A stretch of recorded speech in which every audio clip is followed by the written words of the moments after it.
Well, it turns out, Larry Goldberg, that Kathy Wood must be on vacation, and she messed up our Saturday plans.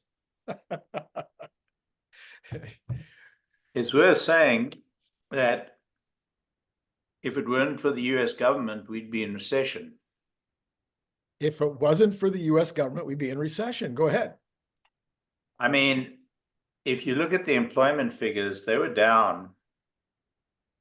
But if you actually extract the 100 and something thousand people that the US government employed in that quarter, and you have to wonder, where did they employ these people? How did they add 60,000 just for the US government and another 40-something thousand for medical in one quarter? In one quarter. Or 1 month. It's 1 month. Yes, excuse me, it is 1 month. Yeah. If you look at 1 quarter, it's going to be a significantly larger number. Right. Where are those people going? You know, the Supreme Court Chevron decision didn't come one day too late. I mean, in fact, it came years too late. Yes, yeah. I mean, it's clear that we have a runaway government. It's a runaway government. But getting off that bandwagon, if it weren't for US government hiring, I mean, I don't know what our unemployment rate would be today. Yeah. Well, it's going to be interesting, Larry. I'm going to be very interested to see what the National Federation of Independent Business survey shows us on, I think it's Tuesday. Yeah. Because the Russell 2000 is doing terrible. We know that most of the S&P 500 are not making money. And then the small business people last month said that survey said it was the worst level of confidence in, I think, decades. Yeah. And maybe since 2008. So I'm going to be interested to see if that's a 2 month in a row, how the small business people are feeling. Because if you put the small business people together with the small cap and the mid cap, if all of those are doing poorly, that leaves 6 companies that are doing well. I mean, if you look at the stock exchange, the stock market as a whole, and you take out those 6 companies, 7 companies actually, if you take out those 7 companies, it's a very poor market. Yeah, absolutely. Yeah. So, a lot of people the other day when I posted about the jobs numbers, a lot of comments that I got were, how can we trust the numbers when they keep, like having to revise? The revisions are incredible. Yeah, and they're not small revisions. No, they're very big. 60,000. 70,000. It's crazy. Yeah. So, very hard. All right. Well, what we've decided to do, Larry generously offered this morning. He has put together his earnings analysis for Tesla 2 weeks from 2 weeks from Tuesday. We'll be getting the real numbers, but Larry not only has his own set of numbers, but we are going to take a look at Farzad's and AJ's and do some comparisons and contrasting. And I have not prepared my own numbers, Larry. I'm starting to find that, as I get older and older, it's more fun to be the critic. It's always more fun to be the critic. Come on. All right. So are you ready to Where have they moved the share screen to? I don't know. Like Zoom has changed everything, and now everybody's all confused about how to do whatever they're doing. Okay, I found it. All right, good. Fair enough. I think they might have actually made it easier once we find the button. Yeah, it's not hard. There we go. There it is. Okay. So what I did is I took my format and I assigned AJ's numbers to his column, and I assigned Farzad's numbers to his column. And I actually have the ability now, by a fairly clever set of macros, actually code that ChatGPT helped me do. Wow. It didn't help me. It didn't stop me from screwing up, I have to tell you. But anyway, that's a separate subject. But what I'm able to do is almost semi-automatically populate comparative tables And I have right now the tables that I have of the people who have posted so far, AJ and Farzad, and I've got them compared to my own projection. I don't have my working papers here. I don't have my working calculations in this, but I can tell you how I got to mine. I'm not entirely sure how they got to theirs. Right. Although AJ does give a fairly good methodology, or he gave one a little bit in a prior quarter, I think. But let's look at the numbers. So we can take them line by line, then we can talk about them generally. So revenues are the most interesting, one of the most interesting. I mean, it's all interesting, really. So automotive, I have 20,415,000 million, and AJ has 20 billion and 18,000, and his includes, by the way, regulatory. So I'm quite a bit higher than he is. All right, let me quickly restate. So I'm seeing here automotive for you is 20,415 million. He is 20,018 million. Yeah. Yeah. Okay. And Farzad is 19,910,000, which is 910 million. 910 million. Yes, excuse me. Which is quite modest for Farzad, because his numbers are normally pretty aggressive. Yeah. And then I break out regulatory, as does Farzad, and I guess AJ's is just incorporated into his 20 billion. Okay. So he's quite a bit lower than I am, and even Farzad's lower than I am. And I think my average selling price was less discounted than the others. And I think I'm a little bit skewed in Europe to higher. And even in the US, but we'll find out. We'll find out. This may be a weak point of my calculation. So Larry, one of my big questions was the way that Tesla was doing most of their promotion in the last quarter was through the reduction in the lending rate. And that could actually, if you're talking about a 1% or a 0%, could be a $4,000 or $5,000 per car. Do you know if you are all three dealing with the bookkeeping on that the same way? Is that reducing revenues? Is it coming out? I don't see it as reducing immediate revenues. I see it as part of the leasing cost. The leasing cost. Okay. Yeah, and so I think both Farzad and AJ have taken it as part of the selling price. So I don't think from an accounting point of view you discount it up front, because Tesla carries its own paper. Right. So if there's a cost to come, it'll come in the future when they sell that paper. And it all depends. I see what you're saying.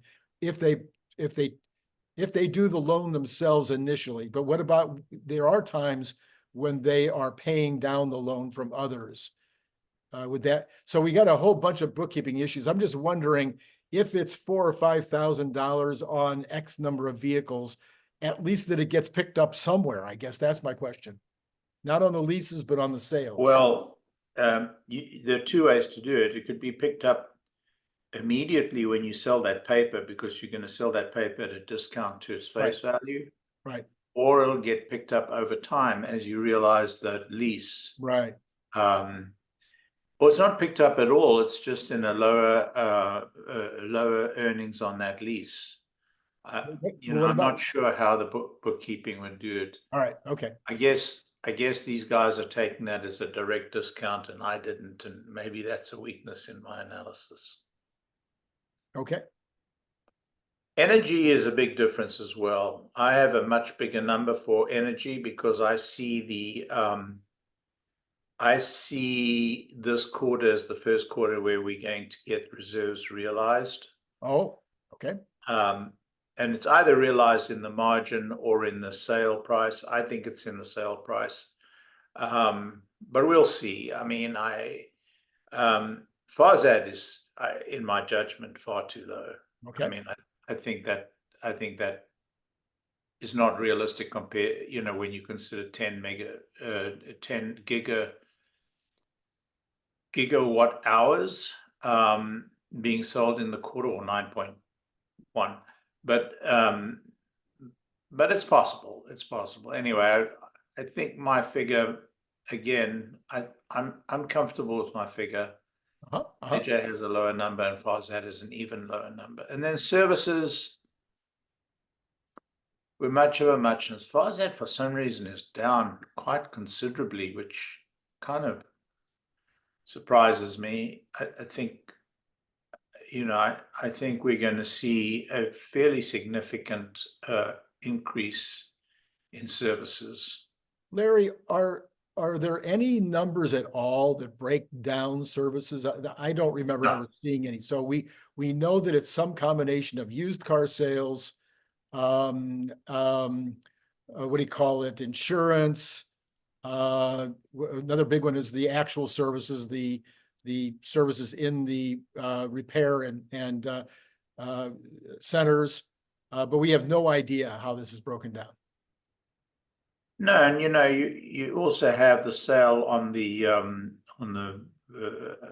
website for what are those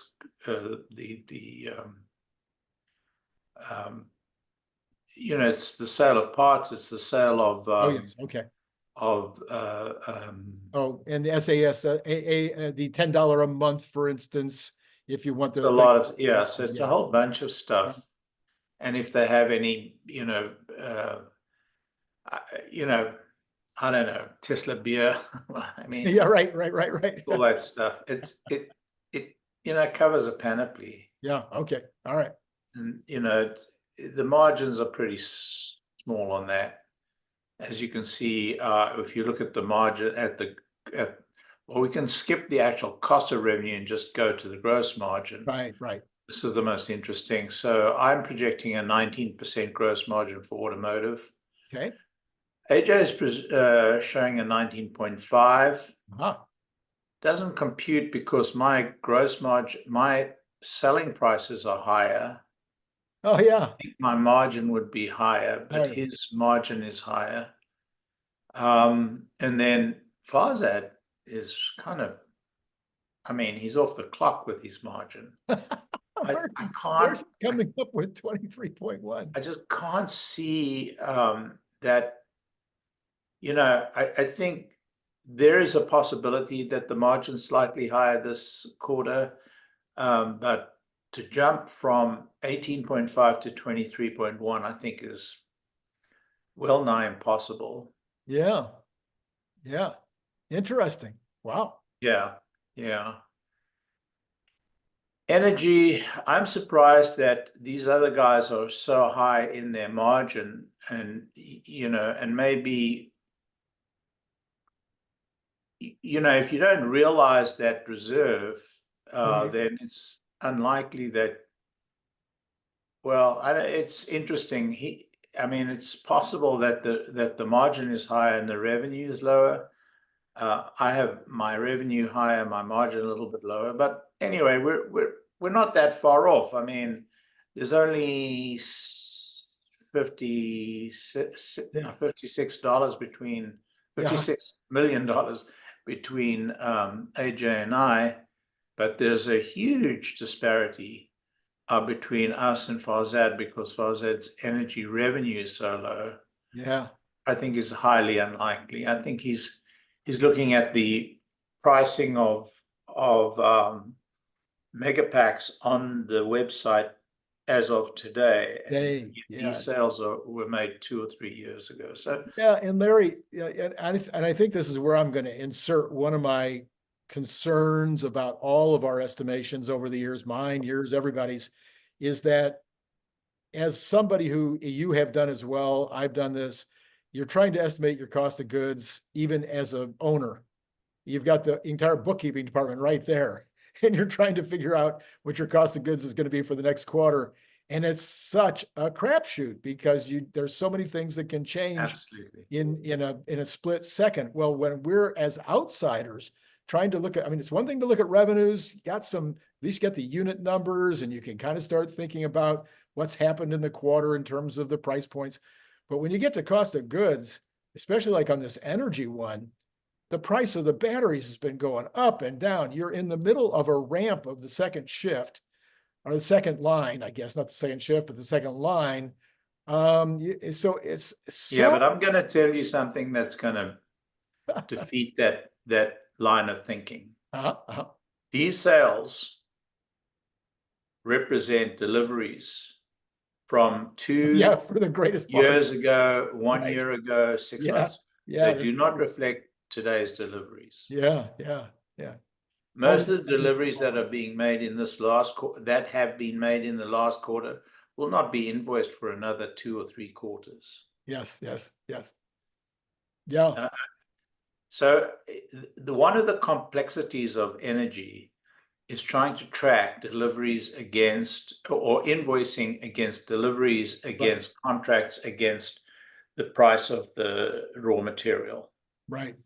So I'm sure that there are raw material clauses, raw material cost clauses in all of these contracts. Yeah. But, and so I accept that, prices are going to come down with raw material prices. But if you look at the history, and I did this, I think I published it.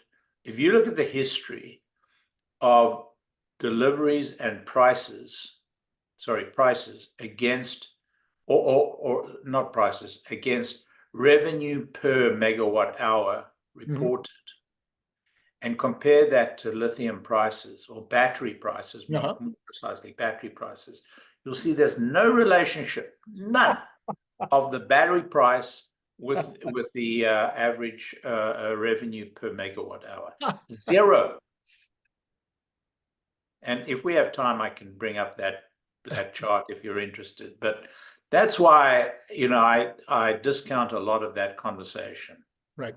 And you on the other hand have done more than anybody else that I know of in the Tesla community to chart out the timing of these revenues and the timing of these profits. As far as I know, I don't think anybody has AJ done anything on that. I've only I don't believe so. I think Cern Basher did.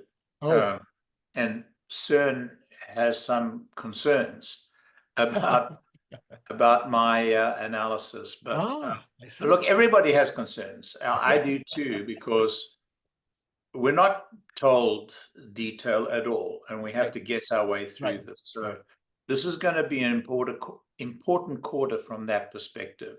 I think because we were told by Tesla that they're going to realize $1 billion of revenue, and that will be profit, pure profit, in my judgment, in this year, and very little of it was realized in the last quarter. So I'm assuming there's going to be a significant realization in this quarter.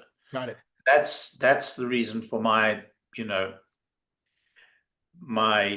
I guess, exuberance in terms of energy. Okay. Although, to be honest, AJ is not far behind. In fact, his margin is a little bit higher than mine, but my revenue is higher. Right. And then lagging behind us by quite a way is Farzad. And then services. I have a fairly significant margin on services, 7.2. It's a big jump. We've had 2 depressed periods in services. I think it's time that we start seeing some return to trend. AJ is a lot more conservative than I am, and so is Farzad. They're on par. I just remembered this includes charging stations. Yes, it does. So that's probably, it's either used cars or charging stations, is probably the largest component of this, is my thinking. So and of course, service centers might be a pretty good component too. Yeah, and charging stations are emerging, but they're marginal. And so that emerging marginal revenue tends to have a big impact on the bottom line, because it starts as such a small amament and it grows. and it's a relatively large amount compared to the rest. So we'll see. I mean, this is my intuition. I could be wrong. Yeah, it would seem to me that that would be true for both the service centers and the charging stations, that you're constantly building out more. So since you're constantly building out more, you're constantly have a drag on the margins. Yes, because it's like you're ramping, but there's never an end. Well, the ramp becomes a smaller percentage of the total. Exactly. No matter how much it increases, it can't really, offset the bulk of, the large historical legacy installation. So now we get to operating expenses. So I broke mine out in R&D, a slight increase, actually quite a significant increase in R&D. Okay. A fairly significant reduction in SG&A, but a very big restructuring charge. And I come up with 2850. AJ doesn't break his out, but he comes up with 2916. Frankly, these are about the same number. And Farzad comes up with 2800, and which is strange to me because he has a restructuring charge, but his SG&A goes up by 180,000. So that one I don't understand. I mean, if you have a big restructuring charge, theoretically, all the expenses relating to the people that go in that period will be in your restructuring charge, and they won't be in your SG&A. Right. But, I mean, we'll see. I mean, time will tell, but I'm pretty comfortable with my number. Yeah, and all three of you are very close. 2.8. We're close. Yeah. But it's a small number, actually. So it's, it's not gonna. I mean, the beauty about Tesla is that the operating expenses have been fairly consistent, although they have increased a little bit over time. Nothing compared to the revenue, and so. The operating leverage is very large as long as they just keep growing the top line. And, they suffered from that, auto malaise for some time, which is why energy growing and the potential for bots and FSD is so important, because they have such enormous operating leverage. Right. So that brings us to operating income and then taxes, interest, and minorities. Anyway, bottom line is net income. And net income, I'm at 1.728 billion, which is a fairly dramatic increase to previous 2 quarters, by the way. Dramatic increase to previous 2 quarters. AJ's at 1.937 billion. And Farzad is at 2.869 billion, if I've done my math correctly, and I hope my macro is finally working. But it doesn't seem credible to me. Yeah, that looks like it looks like a Randy number.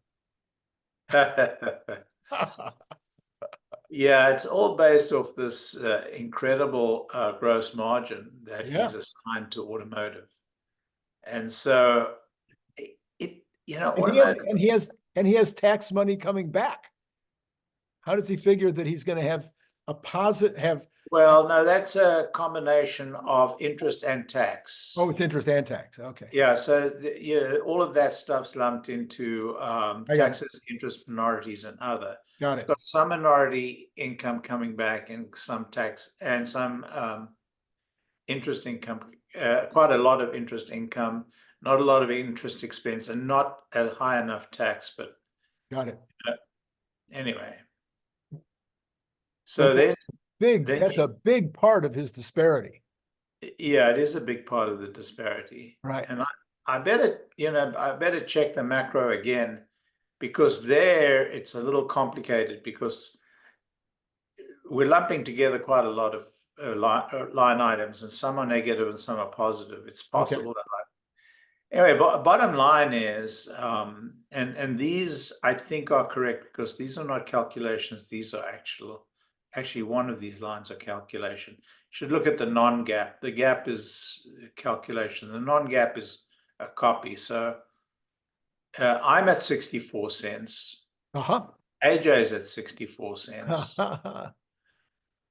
But Farzad is at 95. Now, I'll tell you something. If Farzad's number comes home, the stock jumps to 300. Yeah. If it's not already there. Yeah, if it's not over there. But 64 is a very, very good number. Yeah, especially because I don't think this. I don't know what the street is expecting. I'd have to look it up again. But I think the street would be very, very happy in the 50s. Yeah, probably so. Well, you would have been happy in the 50s a week ago till you That's actually true. till you actually did the numbers. So, and same thing for until we got the numbers in, and same thing with AJ. He's jumped his number a lot. This is in particularly, I think what's really important here, Larry, and maybe you were going to say it, but this 64 number, certainly the 95 number, but let's just talk about the 64 number for a second. If you put back the restructuring charge, you're talking about this being a $79 month. I mean, 79-cent month, a quarter rather. Help me out here. Is that right? Is that right? About 15 cents. Half a About million. 15 cents. Yeah. Half a million would be about 12 cents. Yes, it's over 70-cent quarter. Yeah. Look, a year ago we would have been mourning over a figure in the 70s. Yeah, right. So we should just put that into perspective. This is a lot better than we thought it would ever be by an order of magnitude. You know, a lot turns on the energy. Energy brings a big margin, you know. Right. Even at the lowest number here, which is Farzad's, energy is bringing, you know, at 750,000 is bringing in, you know, 20 cents a share. Yeah. So that's a big number. It's a big, you know, it's a jump from everything that we've had from energy before. Right. Where it was just, you know, a couple of cents on the bottom line. So, and that's the beauty about Tesla. That's got this gigantic operating margin that every new business adds to the bottom line. You know, people say, "Oh, Tesla's in too many businesses." No, I mean, each of these businesses adds to the bottom line because they're so incredibly efficient in terms of SG&A. Right. So, you know, that I think that's the unsung power of this company is its operating margin. And when this is put back into the system, when people are now looking at the income statement rather than just the numbers, now all of a sudden the growth story is recovered, at least in part. If they then go a little further and look at the income story, putting back some of this future revenue that's actually already built and installed, and you know, it's just a matter of collecting it in terms of bookkeeping. Well, proving its operation. I'm sorry? Are you talking about energy, or are you talking about the energy? I'm talking about the energy. Yeah, but that's also about proving the functional operation of the energy plant. I mean, we're making an assumption that they'll earn it all, so it just have to be a little cautious. Just a little cautious. I give it a 1%, Larry. No, I'm kidding. I think they'll. So far, they haven't. I don't know that they've ever failed to get a plant up and operational. So it's not getting the plant up and operational. That's not the issue. They've been paid in full for all the plants being up and operational. What the performance warranty, what the performance earnout is, I believe, is the speed at which, the consistency and speed at which the plant will come into operation upon fluctuation. It's the ability to maintain the frequency when they're in there as a frequency modulator, right, which is less important in the US as it is, say, in Australia, and the retention of the battery's charge, the battery's chargeability, and that's how much the battery will hold after X number of cycles. I think those are the performance warranties, or the performance guarantees that will be given that are going to be measured for this performance payout. Okay. That's what I think. Yeah. So the other aspect here that I'm thinking about is this quarter. I was looking this morning at Gary Black showing for the year. I think he came in the 260 range, if I remember correctly. If this 64 number turns out to be correct, next quarter, even if all we did was the same numbers across the board, we'd be at 78, 79 because we don't have the impact of the one-time charge. Yeah. And then theoretically, we would have additional energy and additional cars in the third quarter, and even more than that in the fourth quarter. So we're looking, I mean, I could see the possibility of being over $3, Larry. Would be nice. I can't guarantee it. I think 75 cents is highly probable for next quarter. Fourth quarter is traditionally the blowout quarter. So, could we get to $1? We could. So $1.75 is 239, 280. I think getting to $3 is a stretch. I think 280 something is possible. Yeah, I was giving more for the third quarter, I think, maybe, Larry. So if we hit 85, let's say, not 75, because 75 would just be flatlining on all the shipments, flatlining on energy, flatlining on cars. So I think we'd be up on both of those in the third quarter. Be ready for a disappointment on energy. Energy is very fluctuates a great deal. So it could well be we're down to 7 or 8 or even 6 for next quarter. Yeah, I know. So in your investigation, Larry, one of the things I've been talking about on the channel has been in terms of that fluctuation, and partially might be that the shipments themselves and the installations themselves might also be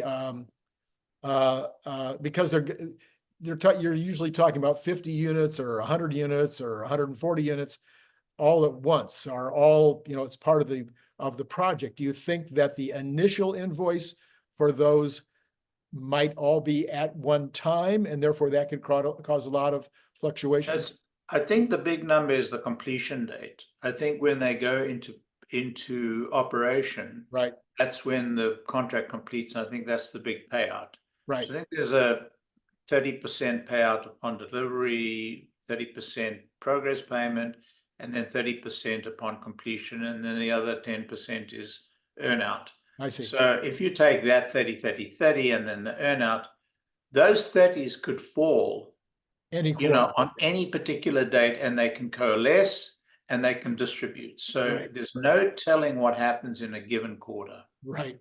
Okay. So best to look at energy over a longer time frame. Yeah. And then your position is that this will eventually flatten out in terms of quarter to quarter because there'll be so much of it. It's already out there. Yeah, I think when you get 2 plants operating, one in China, one here, Chinese contractual arrangements are going to be different. Right. Export operations are going to be different. So what you're going to see is there's going to be a flattening out over time. But right now, with the plant ramping and with these contracts being so new, you're going to have enormous fluctuation quarter to quarter. I could be wrong. I hope I'm wrong. I'm hoping that there's enough in the pipeline that it becomes constant, but I don't think it will be. So look, Mike Snyder actually published a graph showing, the deliveries, and then this last quarter, and he heads up the Megapack business. Oh, yes. And so it's quite possible that he published that because he's feeling pretty bullish about the future as well. So I'm hoping that that is the case, but I think we have to take a little bit more cautious stance on that. Yeah, and as you point, that's interesting you bring that up as well, because about 30% of this energy business is the mega packs, not the mega. I'm sorry, the power walls, not the mega packs. So I don't think it's 30% anymore. I think it's closer to 10% on 9 mega. Oh, really? Oh, Yeah, we were always at 3-4 gigawatt hours, and it was like 30% of the 3 or 4 gigawatt hours. But when you jump from 3 gigawatt hours to 9 gigawatt 9. hours, it's not in the power walls. Oh, okay. So that would be, quite a few people are thinking of it in terms of maybe being closer to that 30% number, but you think that's way off. It is way, way off. You don't jump from 4 gigawatt hours Right. to 9 gigawatt hours selling power walls. Power walls, yeah. Interesting. Okay. All right. That's important to know.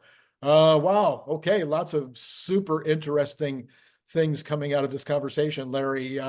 Any other thoughts on earnings as we come up to that season? No, I think my honest opinion is that the share price is not pricing in earnings anymore. I think the share price is pricing in, the future of FSD and the future of AI in general. We had a space yesterday with Dan and Dan Ives, yeah. with Dan Ives, and he was very clear. I think the stock price movement is directly related to realization of the market of the importance of FSD in particular, and AI in general. And AI would include Optimus, although he doesn't assign any value to Optimus at this point. But he still has a 350 to 400 price target. Right.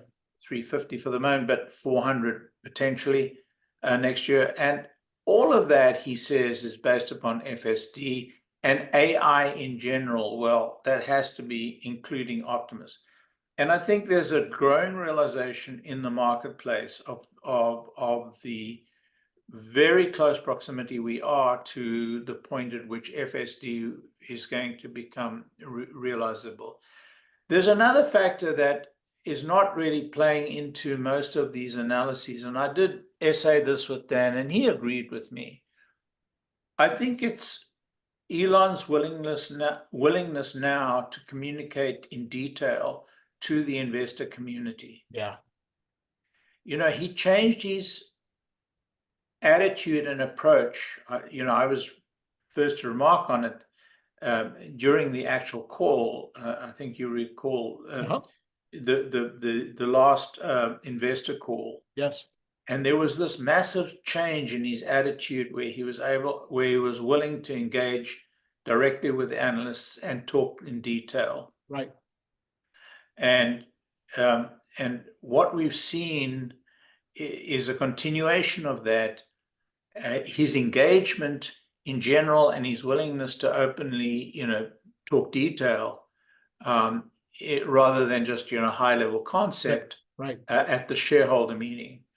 Now, if this carries through to this upcoming call, I think the investor community will respond positively. Good. I also wondered, since you're bringing up the Dan Ives meeting, or spaces yesterday, I was also wondering on that particular conversation. He said that the number one catalyst that he sees over the next 3 months, 4 months, 5 months, whatever, is going to be the Gen 2.5 car. Yeah. Which I thought was interesting. Not once was there a mention of Juniper, which in many ways would have a way more immediate effect because we've already got the factory, we've already got the line. It's just a matter of putting on a second shift or adding to the shifts in Berlin to get more of those shipped out once that changeover has been made. So I was kind of shocked that he thought the 2. Do you think it's only because of the newness? Because no, I think that the so-called Juniper is not. I mean, Elon dismissed that for this quarter or for this year. He said first quarter of next year. Yeah. So that's about the same time as the 2.5. So look, Juniper is important because it speaks to their largest volume vehicle. Yeah. But their largest volume vehicle is, quote, only, unquote, 2 million vehicles. Juniper is The new vehicle, the 2.5 vehicle, as you call it, is potentially a 5 to 7 million car vehicle. That's why it's so important. It was important 2 years ago. It was even more important a year ago, if not critically important a year ago. It is of absolute importance to the auto business of Tesla in the coming year. Well, okay, so now that you bring that up, I'm hearing a lot of division of opinion about what the 2.5 vehicle is now. So Lutz, I mean, Jeff Lutz is completely on a different page than I am. I think a different page than you are. So my version of the 2.5 is a new body, but not necessarily the final 3.0 body, but somehow different, smaller than the existing Y or 3, some kind of a smaller platform. Downscale in terms of some of the, maybe it's only got 10 speakers instead of 17, or, you know. This speaks to, look, this speaks to the very issue that I raised about communication. Right. If the market were clear on what 2.5 was, right, and what this wasn't, and you know, Tesla is very clear. They do not do product announcements on investment calls. They do not do product announcements on earnings calls. They do not do product announcements at shareholder meetings. Right. They do product announcements at product announcement events. Right. And we just have to wait for 8.8. And I'm just hoping on 8.8 that they clarify all of the above. If they do not, it will cost share price value, immediate share price value. Even Larry, if they do clarify the CyberCab, but not the 2.5? It will be very, very negative for Tesla if they do the CyberCab and not the 2.5. Okay, all right. That's why at the time they announced 8.8, I said it's going to be FSD, autonomy, CyberCab, yes, but it's also going to be the new vehicle. And look, they announced the new vehicle. They said they're going to do a new vehicle. And now they have to actually fill in the blank. Right. Because they have to eliminate this uncertainty in the community, in the Tesla community, as well as the uncertainty in the investor community. This just occurred to me, Larry. Maybe this is where I'm confused. Do you think the 3.0 body form factor, the design, is the same as the 2.5? It's just that the 2.5 will not be fully unboxed and the 3.0 will be? This is a very point, Randy. I don't know. You don't know. Nobody knows. Okay. Everybody's got a guess. Everybody's more intelligent than everybody else. You know, I trust Jeff, but he doesn't know. No, he doesn't. So this is my whole point. We have to learn from Tesla in detail what the plans are. Got it. And hopefully they've got plans. You know, if they don't have plans, the share price can drop by 25% overnight. I got it. All right. Super interesting, Larry. I'm so glad that we had a chance to do this, even though I do miss covering Kathy's monthly report. So we'll find out when she actually comes forward with that. And when she does, we'll jump on it ASAP. Maybe she was so disgusted with the revisions plus the government hire that she thought she couldn't do this. Well, I mean, this is really serious. This is like how poorly can you run a government? Let's try and see what the worst way possible to run an economy. I mean, come on, guys. All right, Larry, I don't want to end this program on a downer, but you may or you may or may not have heard that yesterday I changed my speculation. I believe that we will have negative GDP in the third quarter for sure. That almost everything now is pointing to negative GDP. Here's my projection. Yep. Not wrong, but it will not be announced. It will be a revision. So we normally they will announce a 0.2 or 0.4 or something, and they'll revise it down a quarter later. Because the announcement of the third quarter is in October, but the Exactly. revision is in Exactly. November. Oh, God. Thank you. Oh, You're learning. You're Oh. getting it. It's unfortunate, but it's reality. You know, the politics is in everything now, even in, you know, at the administration of the economic of our. I mean, what can you do? all right. So we're in agreement on the third quarter being actually a negative GDP. Do you think the fourth quarter will also be negative GDP? That's a very interesting question, because I think it turns on the election. Okay. I think if Joe Biden is reelected, Oh, there will definitely be a economic reaction. yeah. I think you know, it's a very hardcore group that still supports him. Yep. And if they're able to ram that through, and for whatever reason, you know, he gets elected, I don't think it's going to be a good sign, and it's going to be, you know, troubles in the country. If you know, last time Trump was elected, I thought the market would go would fizzle, and it went through the roof. Right. And it went through the roof. I think it's possible that the same thing happens this time. Oh, I think so too, because deregulation, I mean, the entire world is looking at Argentina. He is now getting, you know, invitations to speak at forums all around the world. He's meeting with the top leaders all around the world. Everybody wants to know what Argentina's done right. And that's, well, you know, the jury's out on Argentina. I'm as optimistic as you are on Argentina. No. But, you know, this experiment has been done before, and it can be done very badly. Right. A lot depends on how well it's done. Right. You know, it was done extremely badly in Britain when that lady took over. I forget her name. Just before this, this previous premier, what's her name? Yeah, sorry, I'm not going to be able to. Well, you know, she was voted in, and boy, she blew it like overnight.